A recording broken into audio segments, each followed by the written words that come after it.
When your children are little, when they're 5, 6, 7, 2, 3, 4, you know what the most important thing is? I have 5 of those, I could tell you. The most important thing to them is your approval. They want to make you proud, man. They want to show you what they did. I'll be on an important work phone call. And my son will come over, my 2-year-old will come over. Abba. Like, okay, hold on. What is it? Nothing. I'll go back on the phone and he'll start calling me again. I'll be like, okay. What is it? I want to show you something. What do you want to show me? That is it. But you know what I'm supposed to do? Oh my God, that's awesome. Do it again. I'll call you back. You're supposed to appreciate what your children do. They live for that. They desire that more than anything else. I have 3 girls. And you know the difference between girls and boys. Boys can't sit still and girls can't stop this. Right? So I pick my girls up from school. One's in 1st grade, the other's in 3rd grade. I pick them up from school. It's a 25-minute ride back home. And what are they doing the whole way? You know what happened today in class? We colored a dinosaur and we did this and that. And I was coloring it purple, but I decided to put in some green. And they're going on and on and on and on and on. And they cannot help themselves. And they cannot stop. And I have to pay attention and listen.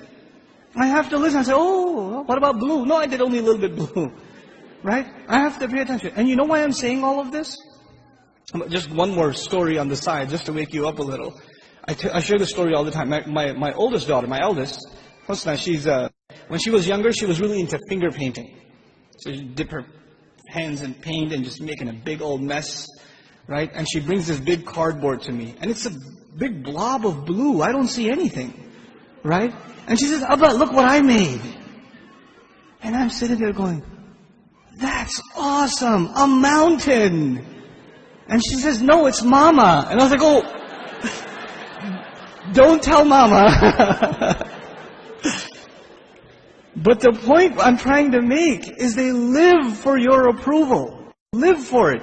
But those of you that have children that are teenagers, do they get in the car when you pick them up from school and they can't stop telling you about what happened? Does that happen?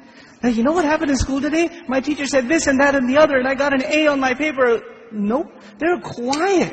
And you're trying to know, how was your day? It was okay. So what'd you do? Something. Where are you going today? Somewhere. They don't talk. Getting them to talk is like an interrogation at a police station.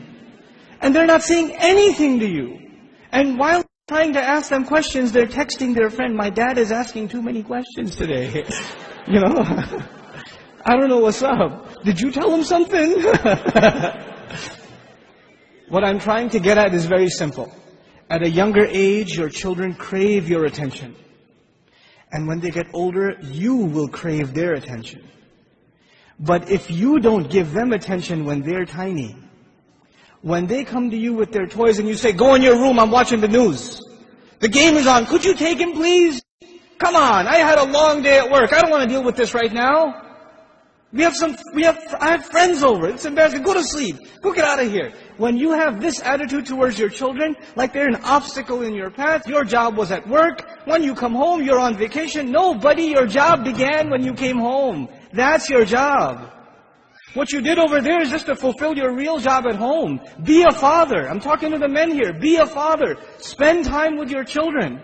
They're not just there so you put them in school and you come home from work, you just want to go to sleep. You don't want to bother with anybody. You don't want to talk to them. And actually the easiest way to not talk to them is get them an iPod Touch and an iPhone and get them a computer and a laptop in their own room with high-speed internet so you don't even have to look at their face. They could just be in their room all day Facebooking, finding themselves a new set of parents online. Seriously. Be a father. Be a mother. Don't replace your motherhood and your fatherhood with these things, because if you do, when they become independent, you know what happens to most parents? To most of you, your children, they only see you as a bunch of dollar signs walking around. And the only time they come and talk to you, Dad, can I have $5? Actually, nobody asks for $5 anymore, right? It's 20s nowadays. And I know youth, they haven't seen money that small. They don't know fives. Can I have $20? Can I go to the mall? Can you drop me off? Can I go over to my friend's house? Can I do this? Can I do that? Can I do the other? When they want something, they come to you. Otherwise, You don't see them. And when they get to a certain age where they are old enough to make their own little bit of money, guess what? You're not going to see them at all. Because your cash register is no longer relevant. That's no longer relevant. If this is the relationship you are setting yourself up for, you're headed for destruction. We got to change this now. And the way to change it, and it's going to be hard for a lot of you to implement this, but we have to be friends with our children. We have to be their best friends. They should enjoy hanging out with us.